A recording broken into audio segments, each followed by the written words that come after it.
afternoon. Just want to thank everyone obviously for your patience today. We're here a little later than we had hoped, but obviously we're in the middle of an active and ongoing investigation. So my name is Detective Sergeant Trevor Grieve with the Toronto Police Homicide and Missing Persons Unit. I'd like to update the public and yourselves, the media, on an investigation that started last night here in 55 Division. Last night at about 10:40 p.m., Toronto Police received a call for service in regards to a shooting that occurred behind me in the laneway between Lake Shore Blvd East and Boardwalk Drive to the north of us here. Members of 55 Division Primary Response Unit as well as paramedics and fire attended the scene, and we located one victim at the time suffering from a gunshot wound to the chest. That victim was transported via an emergency run to St. Michael's Hospital, where they ultimately were pronounced deceased. At this point in time, we have limited information with regards to suspects. Information that we have received from witnesses in the area give us some information that there was some sort of an argument or a discussion amongst a group of people. We believe we have either 2 or 3 suspects at this point in time. The description is very limited. We believe it's males wearing all black, dark clothing, very limited at this point. We don't have any vehicle description to provide to the media or public. I will say that I'm sure one of your questions is going to be whether or not that this was a targeted shooting. Yes, I do believe that this was a targeted shooting. Many of you were here this morning. You saw the scene. It was pretty extensive behind us. Our forensic identification officers attended the scene, 2 groups of them. I just want to thank them. They did a great job today. As a result of their hard work, we recovered 11 casings as well as a couple projectiles that strewed probably close to 70 meters down the laneway behind me. Obviously, there's some concern for public safety at this point in terms of such a brazen shooting happened 10:40 in the evening. We're obviously right near the beaches in Ashbridges Bay. A lot of people were in their backyards at the time in the laneways. This is a regularly, frequently used laneway. And so there were a lot of people in their backyards, and thankfully no one else was injured.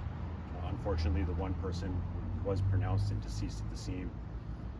I will take a couple questions from people if someone has any. What can you tell us about the victim? Very limited information. At this point in time, we have actually not confirmed the identification of our victim. We are working on that. We do have some leads. Once we do confirm an identification, we will release that to the media and to the public as well. But was he not during identification? There was no identification on our deceased at the time, and therefore we have to use alternative methods to investigate and identify that individual. Do you know what the flow was? How did he end up here? Was he chased from the beach? Do we know any of that? I don't know the flow, unfortunately. You know, we do have some video surveillance footage from in the laneway itself. Part of the investigation is continuing in terms of canvassing this area.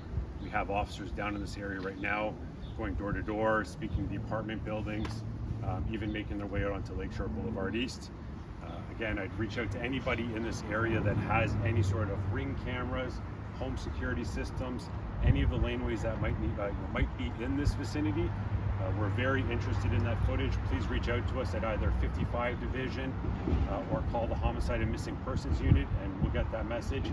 And one of the officers on our team or from 55 Division will come over and get that footage from those individuals. Do you have any video of the suspect yet? I don't have any video of the suspects at this point that I'm willing to release to the public. Reason to believe there was more than one gunshot, or just At this point, I don't have reasons to believe that there was more than one, but again, until we do a full analysis of all the casings and projectiles that were recovered at the scene, I can't, positively say one way or another whether it was more than one or not. 2 more questions if there are. Is it believed the suspect or suspects took off in a vehicle from the scene? Do you have any of that information? That's part of the ongoing investigation and canvassing this area. There's lots of laneways, there's lots of paths that lead out to Lake Shore itself, even back into this community, and then obviously we get into the park area. So, a lot of boots on the ground, a lot of officers going door to door right now trying to find any additional video footage that might, answer that question for us. One other thing I would like to say is obviously I'm sure that the people in this community are concerned for their safety, right? I've spoken to a lot of people in this neighborhood. They've been great while we've been down here. They've been speaking to us, and that's a question that they've often asked. You know, I would like to say earlier it's targeted. Yes, I do believe that. But I will say, you know, with 55 Division, we will have officers down in this area, make sure that there's a clear, visible presence of uniformed officers, you know, to reassure the public and the community in this area that, you know, we are down here. And if they are down here and any witnesses are in the area and they feel comfortable speaking with those officers, please approach them, pass along their information. If they don't want to speak to them at that point in time, I'm happy to follow up, or a member of my team.